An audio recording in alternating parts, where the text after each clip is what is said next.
اعوذ باللہ من الشیطان الرجیم بسم اللہ الرحمن الرحیم۔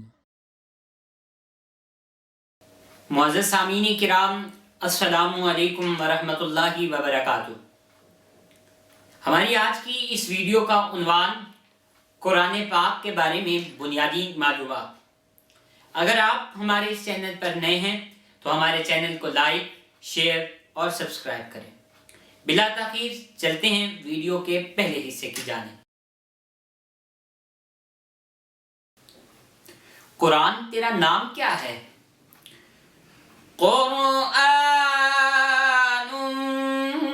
مجید۔ تیری زبان کیا ہے؟ بلسان عربی مبین۔ تنزیل من رب العالمین۔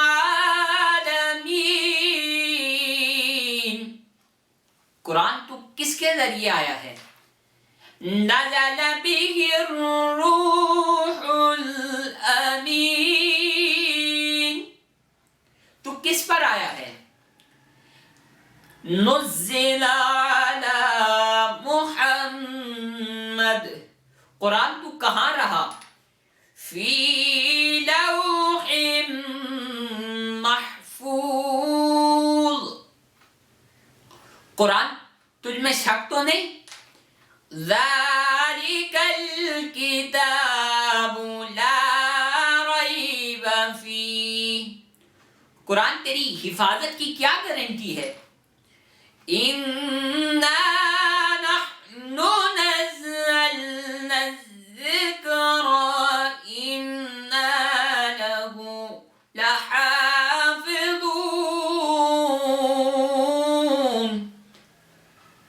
قرآن تو کون سے مہینے میں آیا؟ شہر رمضان الذی انزل فیہ القرآن۔ کون سی رات میں آیا ہے؟ اِنَّا انزلناہ فی لیلۃ القدر۔ کیوں آیا ہے؟ ھدی للناس۔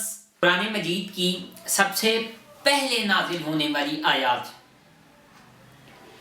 اقرأ بسم ربک الذی خلق۔ قرآن کریم کی سب سے آخر میں نازل ہونے والی آیت: وَاتَّقُوا يَوْمًا تُرْجَعُونَ فِيهِ إِلَى اللَّهِ۔ قرآن پاک کے نازل ہونے کا دورانیہ، اس کے بارے میں دو باتیں آپ یاد رکھیں۔ پہلی بات یہ ہے کہ بعض آیتوں میں یوں بتایا جاتا ہے کہ قرآن کریم ایک مرتبہ نازل ہوا، اور بعد میں یہ ہے کہ تھوڑا تھوڑا سا کر کر نازل ہوا۔ اب ان میں مطابقت کیسی؟ تو مفسرین کرام فرماتے ہیں کہ آسمان دنیا پر لوح محفوظ سے لے کر آسمان دنیا تک قرآن کریم ایک مرتبہ نازل ہوا، اور آسمان دنیا سے نبی اکرم صلی اللہ علیہ وسلم پر 23 سال کے عرصے میں نازل ہوا۔ مجید میں کل 114 صورتیں ہیں، جن میں سے مکی صورتیں 86 ہیں اور مدنی صورتیں 28 ہیں۔ مکی صورتیں کیا ہوتا ہے؟ مکی صورتیں وہ صورتیں ہیں جو نبی اکرم صلی اللہ علیہ وآلہ وسلم کے ہجرت فرمانے سے پہلے جو نازل ہوئیں وہ مکی صورتیں کہلائیں، اور وہ صورتیں جو حضور علیہ الصلوۃ والسلام کے ہجرت کرنے کے بعد نازل ہوئیں وہ مدنی صورتیں کہلائیں۔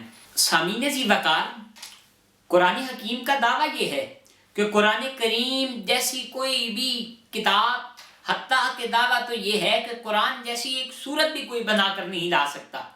آیا یہ دعویٰ ایسا کیوں ہے؟ آج تک 15 صدیاں گزرنے کے باوجود کوئی بندہ قرآن جیسا کیوں نہیں بنا کر لا سکا؟ اس بارے میں اور علمی نکتہ سننے کے لیے ویڈیو کو دیکھ۔ سامعین ذی وقار، قرآن حکیم انسانی تخلیق کیوں نہیں ہو سکتی؟ جناب والا، قرآن کریم اتنی زبردست کیلکولیشن اور اتنے حساب و کتاب کے ساتھ اپنی جگہ پر فٹ ہے کہ اسے تھوڑا سا ادھر ادھر کرنے سے وہ ساری کیلکولیشن دھرم بھرم ہو جاتی ہے۔ اب اتنی بڑی کتاب میں اتنی باریکی کیلکولیشن کا کوئی رائٹر تصور بھی نہیں کر سکتا۔ اب مثال کے طور پر میں آپ کو کچھ الفاظ دکھانا چاہتا ہوں۔ ملاحظہ فرمائیں کہ اللہ تعالیٰ نے قرآن پاک میں کچھ الفاظ ذکر کیے اور ان کے جو متضاد الفاظ ہیں وہ کسی اور مقام پر ذکر کیے، لیکن ان دونوں کی تعداد برابر ہے۔ مثال کے طور پر لفظ دنیا استعمال کیا تو 115 مرتبہ اور لفظ آخرت بھی 115 مرتبہ، شیطان و فرشتہ 88 مرتبہ، موت و حیات 145 مرتبہ، نفع و فساد 50 مرتبہ، کفر و ایمان 25 مرتبہ۔ شہر عربی زبان کا لفظ ہے جس کا معنی ہے مہینہ، تو سال میں 12 مہینے ہوتے ہیں۔ اللہ تعالیٰ نے قرآن میں لفظ شہر کو 12 مرتبہ استعمال کیا۔ ایک سال کے اندر 360 دن ہوتے ہیں اور یوم کا مطلب ہوتا ہے دن۔ اللہ تعالیٰ نے پورے قرآن میں 360 مرتبہ یوم کا لفظ استعمال کیا۔ کلام اللہ میں 19 کا ہنسا صرف سورہ مدثر آیت نمبر 30 میں آیا ہے، جہاں اللہ تعالیٰ ارشاد فرماتے ہیں دوزخ پر ہم نے 19 محافظ فرشتوں کو مقرر کر رکھا ہے۔ اس میں کیا حکمت ہے یہ تو رب ہی جانے، لیکن اتنا اندازہ ضرور ہو جاتا ہے 19 کا عدد اللہ کے کسی حفاظتی انتظام سے ہے۔ سامعین جی وقار، اگر آپ غور کریں تو ہر سورت کے آغاز میں بسم اللہ الرحمن الرحیم لکھا ہوتا ہے۔ بسم اللہ الرحمن الرحیم کے کل حروف بھی 19 ہیں۔ اب اس میں اسم بھی استعمال ہوا، اللہ بھی استعمال ہوا، رحمان بھی استعمال ہوا اور الرحیم بھی استعمال ہوا۔ آپ کی عقل یہ سوچنے پر مجبور ہو جائے گی کہ یہ کیسا کلام باری تعالیٰ ہے کہ اس میں لفظ اسم استعمال ہوا اور پورے قرآن میں لفظ اسم 19 مرتبہ استعمال ہوا۔ اس میں لفظ الرحمن استعمال ہوا، لفظ رحمان 57 مرتبہ استعمال ہوا۔ اگر آپ 19 کو 3 کے ساتھ ضرب دیں تو آپ کے سامنے 57 آ جاتا ہے۔ سامعین ذی وقار، قرآن کریم میں لفظ رحیم 114 مرتبہ استعمال ہوا۔ اگر آپ 19 کو 6 کے ساتھ ضرب دیں تو آپ کے سامنے 114 آ جاتا ہے۔ پورے قرآن کریم میں سامعین ذی وقار 2699 مرتبہ لفظ اللہ استعمال ہوا۔ اگر آپ 19 کو 142 کے ساتھ ضرب دیتے ہیں تو آپ کے سامنے 2698 آتا ہے، یعنی ایک ہنسا کم آتا ہے۔ یہ بات اس طرف اشارہ کر رہی ہے کہ وہ ذات یکتا ہے، وہ کسی حساب کے تابع نہیں ہے۔ قرآن مجید کی سورتوں کی تعداد بھی 114 ہے، جو 19 کو 6 کے ساتھ ضرب دینے سے حاصل ہوتی ہے۔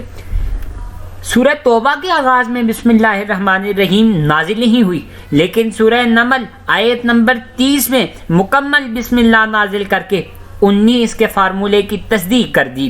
اگر ایسا نہ ہوتا تو حسابی قاعدہ فیل ہو جاتا۔ سامعین ذی وقار، آئیں پہلی وحی کی طرف۔ جناب والا حضور اکرم صلی اللہ علیہ وسلم پر سورہ علق کی پہلی 5 آیات پہلی وحی کے طور پر نازل ہوئی۔ اگر دیکھا جائے تو 19 کے اس حسابی فارمولے کا آغاز یہیں سے ہوتا ہے۔ ان 5 آیات کے کل الفاظ 19 ہیں۔ سامعین ذی وقار، اگر دیکھا جائے کہ قرآن پاک کی سب سے آخر میں نازل ہونے والی سورت وہ سورہ نصر ہے، یہ سن کر آپ پر پھر ایک مرتبہ خوشگوار حیرت طاری ہوگی کہ اللہ پاک نے یہاں 19 کا نظام برقرار رکھا ہے۔ پہلی وحی کی طرح آخری وحی سورہ نصر ٹھیک 19 الفاظ پر مشتمل ہے۔ کیوں؟ کلام اللہ کی پہلی اور آخری سورت ایک ہی حسابی قاعدے سے نازل ہوتی ہے۔ سامعین ذی وقار، دیکھا جائے تو قرآن پاک کی مکی اور مدنی صورتوں کی تعداد ہمیں کیسے معلوم ہو رہی ہے؟ سورہ فاتحہ کے بعد قرآن حکیم کی پہلی سورت سورہ بقرہ کی کل آیات 286 ہیں۔ کل آیات 286 ہیں۔ اگر ہم 2 کو ہٹا دیں تو باقی 86 آیات بچ جاتی ہیں جو کہ مکی صورتیں ہیں، اور اگر ہم 2 کا اضافہ کر کے ان 6 کو حذف کر دیں تو وہ 28 مدنی صورتیں بنتی ہیں۔ آج جب کہ عقل انسان اپنی عقل پر فخر کرتا ہے، اللہ تعالیٰ انسان کو دعوت فکر دے رہا ہے کہ اگر تم سچے ہو تو قرآن جیسا کچھ لا کر دکھاؤ، کیونکہ قرآن حکیم 29 حروف مقطعات سے بنا ہے۔ اللہ تعالیٰ نے مادہ دے دیا ہے کہ اگر ہمت ہے، اگر کسی کو اللہ کے قرآن میں شک ہے تو وہ آئے، اپنا کچھ لے کر آئے۔ سامعین عزیز وقار، میں خیال کرتا ہوں کہ یہ ویڈیو آپ کو پسند آئی ہوئی ہوگی۔ اگر آپ کو یہ ویڈیو اچھی لگی ہے تو اسے دوسرے لوگوں کے ساتھ بھی شیئر کریں، تاکہ جتنے زیادہ لوگ اس کو دیکھیں گے آپ کو ثواب ملتا جائے گا۔ اللہ تعالیٰ آپ اور میرا حامی ناصر ہو۔ وآخر دعوانا ان الحمد للہ رب العالمین۔